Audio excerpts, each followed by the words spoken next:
You got the biggest record contract in history. And how come you're driving those shitty cars? Yeah, I made some foolish choices back then. The best stories are the true stories.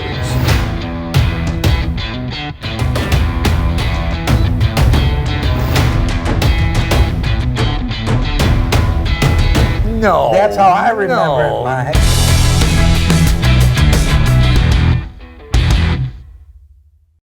Let me go back to the very beginning.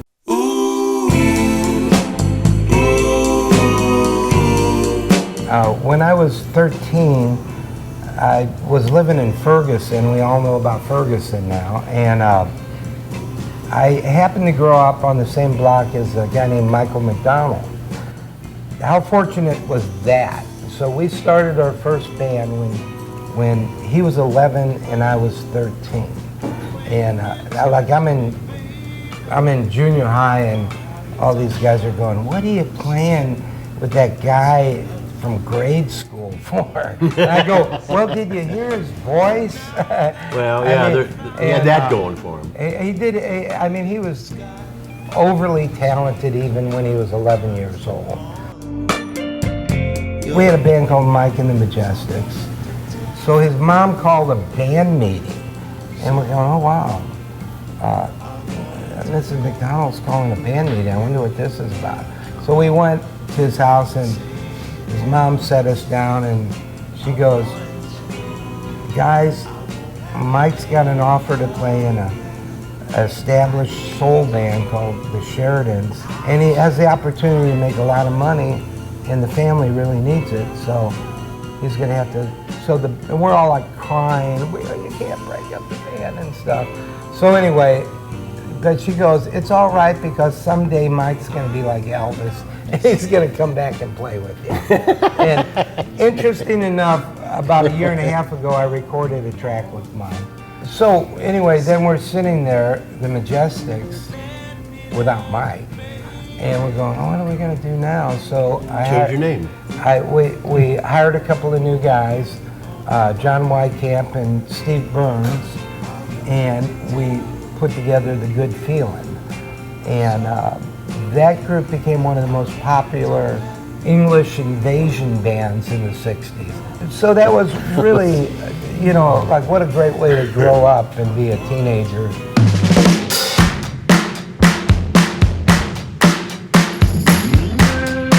So the Good Feeling had a nice run where we were super popular, and then I used to listen to this disc jockey that was on KTZ named Gabriel. That's right. Yeah, I remember Gabriel. From midnight till 6 in the morning, he would play nothing but the blues. And Those are our hours. That's the hours I'm awake. So I would stay up all night and basically got my education about blues from Gabriel. So The Good Feeling, we're in my kitchen, and I'm sitting there and I'm going, guys, I'm done playing this pop music. I'm gonna be a blues artist. And we were kind of arguing about, no, we gotta play what the people want. We're an English invasion pop band.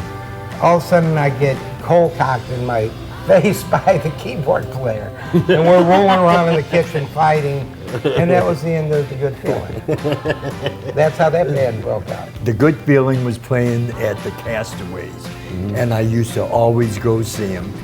They were a very popular, group back then. Yeah, they in were. St. Louis. Yeah, I saw them myself. And Steve and I, befriended each other, and that's how it started. That's how it started, yeah. Yeah, long time ago. My God.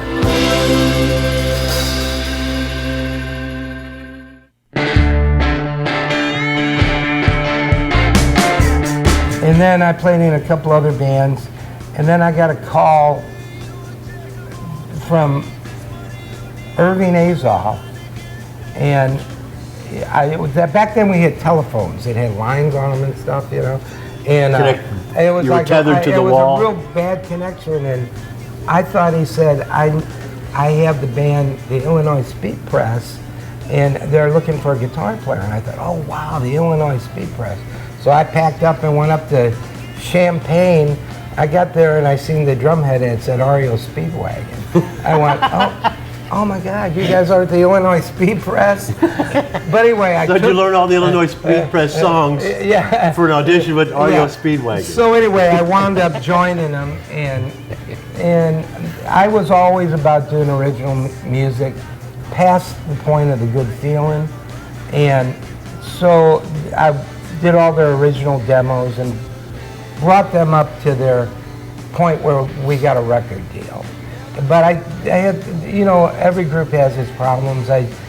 And I didn't get along with a couple of the guys, so I told Irving, I said, listen, I'm like gonna leave the band. I don't want to go through all this stress and drama all the time. And he's like, no, you can't leave the group. I've been working all this time. I finally got us a record deal.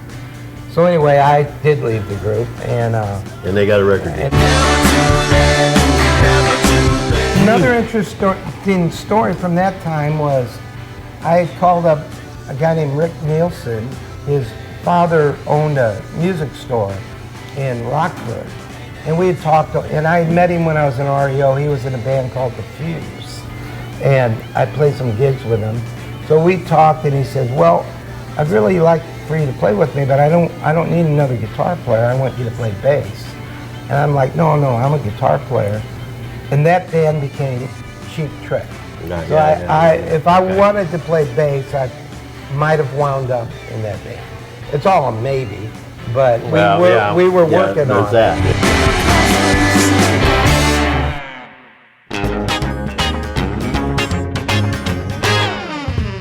You know, I left the soul bands and I joined, you know, Billy Peak and Chuck Berry. Chuck Berry stories? Oh, Okay, here we go, boys and girls. We were driving to Las Vegas, and I had a girlfriend that was, I don't know what the hell was wrong with her, but She was with you, yeah. no. I mean, you know, she's driving, and we're on the Will Rogers Expressway, and I'm hungry, and I look at the glove compartment, and there's a peanut munch bar, and I start eating the peanut munch bar, and she starts screaming, "You're making too much noise!" And the car goes, room, room, room. And Cooley's in the back seat with his beard and his 16-year-old wife, by the way. And he goes, "Yahoo Mandu!" It was Las Vegas that Chuck, this is Chuck's comeback days. He worked out my Dingling. First time in Las Vegas. And we worked it out as a band. Everyone playing this horrible song called My Dingling. It was terrible. Then Chuck says, "Look, I'm going to do it again on the next show tonight, but I'm going to do it by myself." Still embarrassed the damn hell out of me. My Dingling. Every time he ever did that, I embarrassed to hell. It became his only #1 hit. It was that terrible it became #1 hit. Yeah, Johnny Be Good, you know, Roll Over Beethoven, Maybelline. The only song that became #1 was My Dingling. I like it when you tell the story about when Elvis came to him. Well, Elvis. And, Elvis came 3 nights in a row To see Chuck. to see Chuck. The first night, he brings Priscilla and a bunch of bodyguards. The second and third night, Elvis brings Sammy Davis Jr. with him. So they're telling each other's story of the past. You know, Chuck, do you remember this? Yeah, I remember this, blah, blah, blah.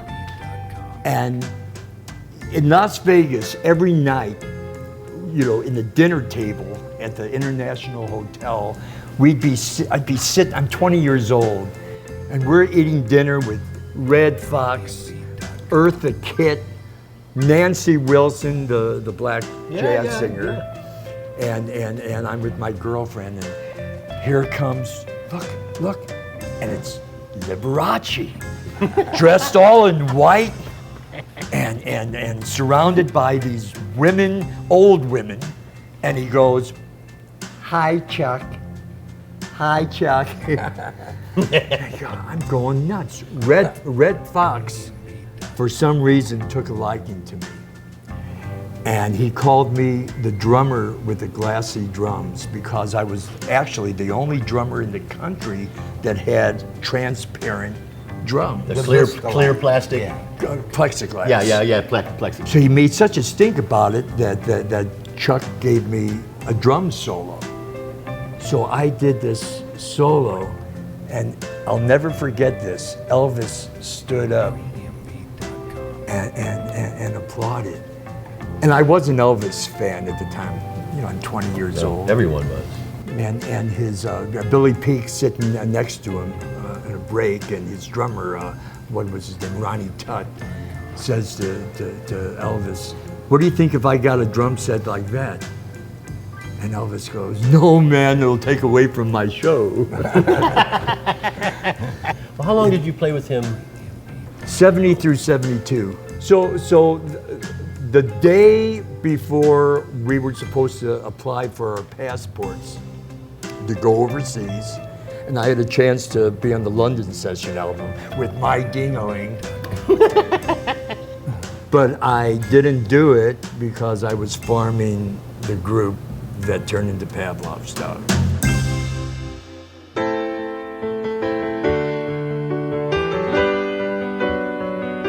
Yeah. Well, I do want to say that Mike was the driving force and the guy that put together Pavlov's Well, Dog. thank you, Steve. You know, I mean, he was the guy. Pavlov's Dog was already happening, right? Well, Oh, they, yeah. they Well- were playing at the Chase Park Well, Plaza. let me tell you, because you're skipping years. Okay. You know, Hey, when- you welcome know, to my world. when I first called Steve, he was in a band called Ace. Oh yeah, I forgot about that. And so he couldn't do it at the time, so he turns me on to this other guitar player named Slink Rand. Yeah. Real tall guy that looked like Mick Jagger. He had 2 Flying V's, and those were rare guitars. Back then, Back yeah. then, you know. And at the time, my musicians didn't want to work with him because he was too tall. What? Musicians. You never see me hanging out with musicians. At that point, I quit and I played in a few other bands. It didn't really work out. So I had this girlfriend that was an artist, and she lived up by Belvedere, Illinois.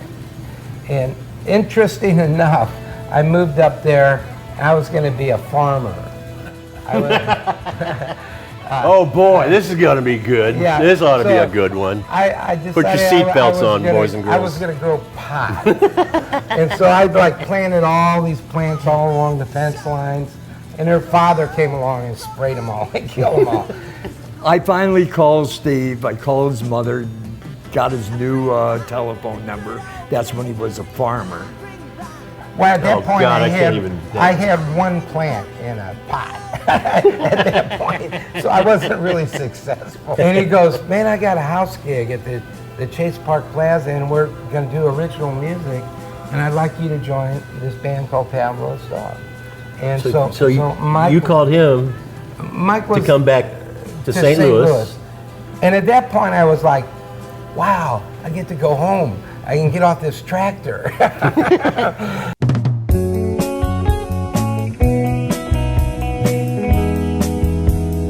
So you two guys are in St. Louis, and you're putting together Pavlov's Dog. What were some of those first gigs Oh, like? yeah, wait. So I come down. I had been a farmer up outside of Belvedere in Rockford, and so I come down, and I'm supposed to make like $275 for my first week of work at the Chase Park Plaza, and I'm like, okay. So I get there, and I thought we had an open bar, and so I'm buying all these. Every musician's bane. I'm buying all these girls drinks and stuff like that. It comes, and his brother was our manager, Bob. So it comes time for me to get paid. Oh, the and- story and- unfolds. And Bob goes, "Well, you owe the band $300. And I'm like, I gotta get paid. What are you talking about? We actually got in a fist fight over that. But so yeah, I was kind of I made some foolish choices back then. Well, we all did. Did you have a lot of like real just horrible, shitty gigs up until the record, your record deal? Look, let me. Or did it just go right there? The best stories are the true stories. Okay, our first concert was I'm not sure at the American Theater with the New York Dolls. In the middle of a song, somebody in the New York Dolls pulled the plug. I'm kind of nervous, and I'm on stage. I look to the right of me, and there's nobody on stage. I look to the left of me, and there's nobody on stage. In the band? In the band, on stage. They all left after they pulled the plug. I'm the only one left on stage. I look to the audience, and they're going... Everybody's going, drum solo! No, yeah, they're going, drummer, drum solo, I put my drumsticks down, and I went down below, and I crawled off stage. Then the power went back on. The power went back on. We go back on stage, finish our set, and we got a good review.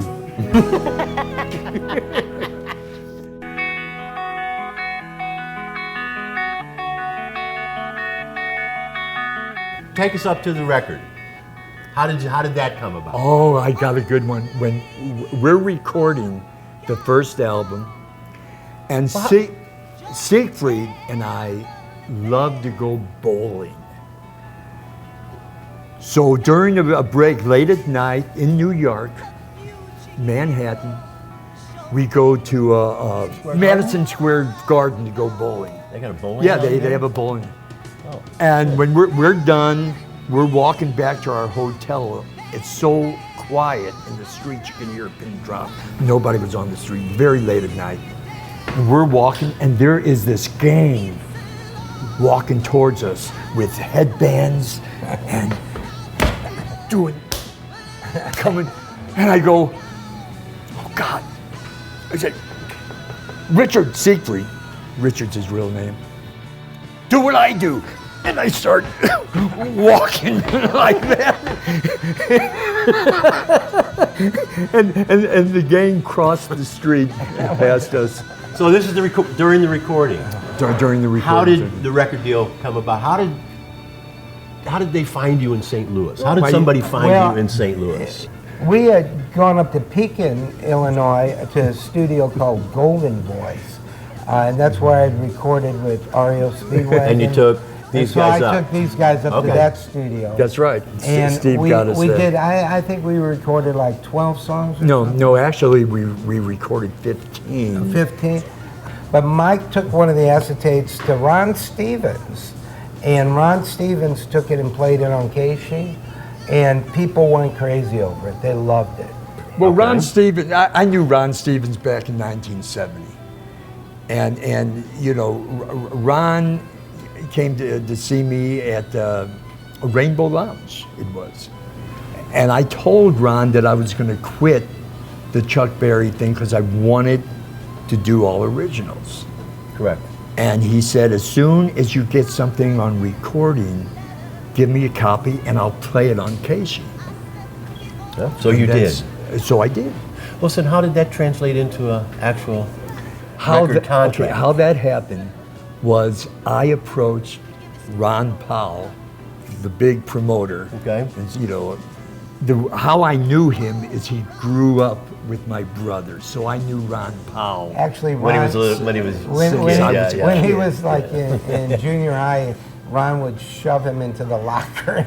Well, that happened when my brother was going into the army. Did we know that he was going to do that for the rest of his life and steal every penny from us, my brother was going into the army. We drove him he drove my brother to the train station.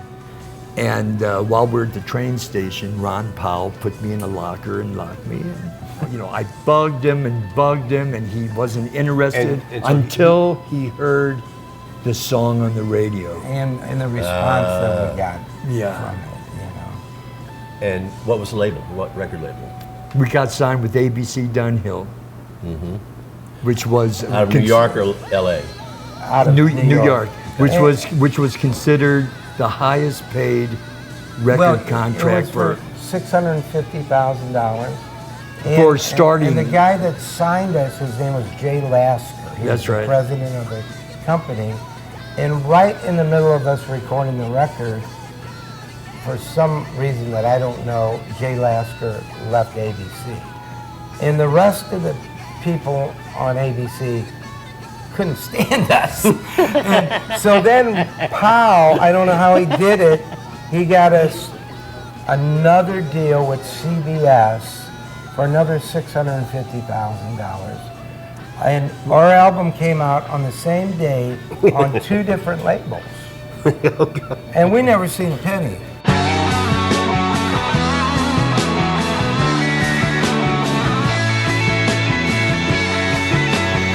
The record comes out, and you go on tour, correct? Correct. Who were some of the people you toured with, gigged with, hung out with? Well, we toured with Journey a lot, the Jefferson Starship, ELO. I think we did like 40 dates. Well, with we them. were the sub-headliner with the ELO tour. Yeah. And the groups that opened up for us on the entire tour was Journey, was our opening act. Journey opened for you? Yeah. Opened for us. That's before Well, Steve you know, Perry. Yeah, before the Yeah. mega. Amazing. You started. know who opened up for us was Bob Seger, right when he first got his deal with Rambling CBS. Gambling Man? No, it was after that. That was but, in New York. Beautiful Loser record. Okay. And he and his whole band drove from Detroit to open up for us for $500. I can't even believe that. We opened up for Okay, Aerosmith okay, go on. in their hometown. We were supposed to play 60 dates with him. They had a full-page ad in Rolling Stones. It doesn't matter who you were. Right, Nobody wanted to hear an opening act, you know? And I remember this so vividly because I got hit smack in the face with a complete roll of peed-on toilet paper. Bam! Smack in the face. The next night, we well, played in Youngstown, Ohio. 2 nights later. 2 nights later. People loved us. They gave us, you know, it's up to the, you know this, it's up to the promoter if the opening act gets an encore. Okay. We did an encore. People wanted us to do 2 encores. another encore. We did do 2 encores. No, we didn't. We did 1, and the promoter didn't want us to do another encore. We're the opening act. We're young, all of us, and did stupid things. So the singer, David Surkham, goes up to the mic and goes, we'd like to do another song, but the promoter won't let us. So we got kicked out of the tour. No, well, yeah, but better than that. No, we love David, but we were young. I did a lot During of their stupid whole things. set, people were chanting Pavlov's Dog, and they were booing Aerosmith. So we got kicked off the. Oh, Steve, no. That's how I remember it, Mike. No, God, we were punks.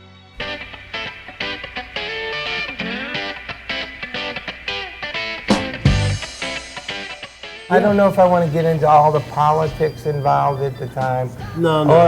Our manager, Ron Powell, wound up in jail and was using our money to do all kinds of great things like bring drugs into the country and promote other tours for other groups and stuff. He gave Olivia Newton-John a thoroughbred horse with our money. Yeah. Oh, well, that's good. That's a good She thing. needed that. Yeah, she did. In the intro, Yeah. how extensively did you guys hit the road? 'Cause how many records did you do? Well, We did 3 records. 3? And Over honestly, the course of 2 or 3 years. Mike was responsible for the band, and he was very passionate about the band. And we were assigned producers by CBS, and I hated the producers. And Why? they didn't like Mike because he had an opinion about how the sound had to be. Especially after I was flown back to New York to remix and arrange the whole Pampered Me album. So anyway, And they didn't know I was coming. so CBS said, look, we're not going to work with Mike anymore. At that point, I was given the choice, well, if you don't like this decision, you can leave the group, and you've worked your whole life to get this big record deal. Do you want to give it up? I should have, you know. And But you carried on. but I carried on, yeah. Now, I heard that you had just as much success overseas. Oh, we had more success. And it happens to a lot of guys. Have more success overseas than you have in the States. Where were your hotbeds? It varied. Yeah, guys- Australia and all over Europe. Yeah, it depends what year it was. It would like ricochet Well, at different it was times. only and just a few different- years. You guys were only together a few years. Yeah, but it was the years after that got more popular in different parts of Europe. Okay. We were like big in like Lithuania and some really odd places. Australia, we were the #1 band in Australia for 3 years straight. Really? For 3 years straight. Did you tour there a bunch? No. We never went there. No. What? Hey. No. Well, here's the deal. We had a manager Well, that makes a lot of sense. well, yeah, our manager didn't want to spend our money on For you to promoting us because he was using it for other stuff, you know? We were supposed to be the very first rock and roll band to play behind the Iron That's Curtain. So we were contacted by the Russian government to come and play, to be the very first rock and roll band behind the Iron Curtain. And it wasn't in the best interest of our manager for us to do that, because we were a 7-piece band with a road crew, a Bunch of people, Mellotron. bunch of It would have people. cost like $25,000 to get us Just to over get there. So you guys cancel the Iron Curtain. Elton John goes. That's right. And, Oh, man. And that It launched his boosted career. his career back up again.